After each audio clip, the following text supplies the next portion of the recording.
It's a costly crime spree sweeping the country. In Edmonton is seeing a sharp spike.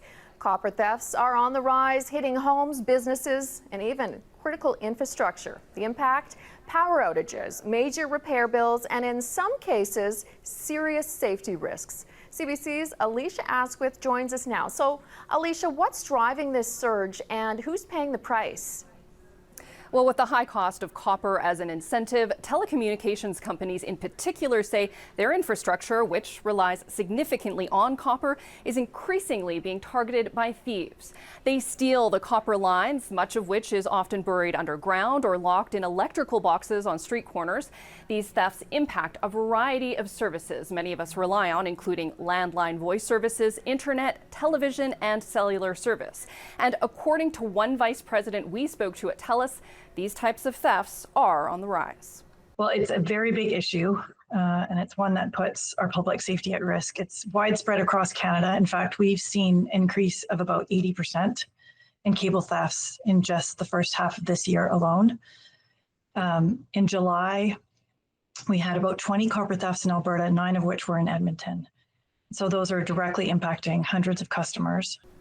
So what kind of impact do copper thefts have on communities beyond, say, just the cost of repairs?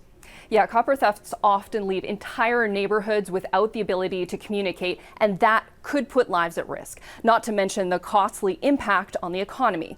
So imagine not being able to call 911 during an emergency or being unable to reach a senior living alone to make sure they're okay. Businesses can't process payments or do online orders. Students are left without internet access for classes. And don't forget critical services like hospitals or alarm systems that can be impacted by these outages. So how far are copper thieves willing to go, and why is it so hard to stop them? So these thieves are getting more and more sophisticated, and in many cases, they're going to some pretty extreme lengths to get their hands on the copper. Climb bridges, they climb towers, they go into locked manholes, into pedestals, anything to get at the copper. They even start wearing high visibility clothing so that they look like a legitimate worker. And that's part of why it's making it so difficult. They're getting very brazen. Now, according to TELUS, there is no specific locations being targeted. These thefts are happening indiscriminately right across the city. What are telecom companies doing to try to stop copper thefts? And how are these crimes impacting their ability? You touched on it, but to keep people connected. Well, companies like TELUS have gone to a lot of trouble to try and prevent these thefts. So welding manhole covers shut, putting up specialized fencing, security cameras, as well as having extra 24/7 patrols at sites in both Edmonton and Calgary.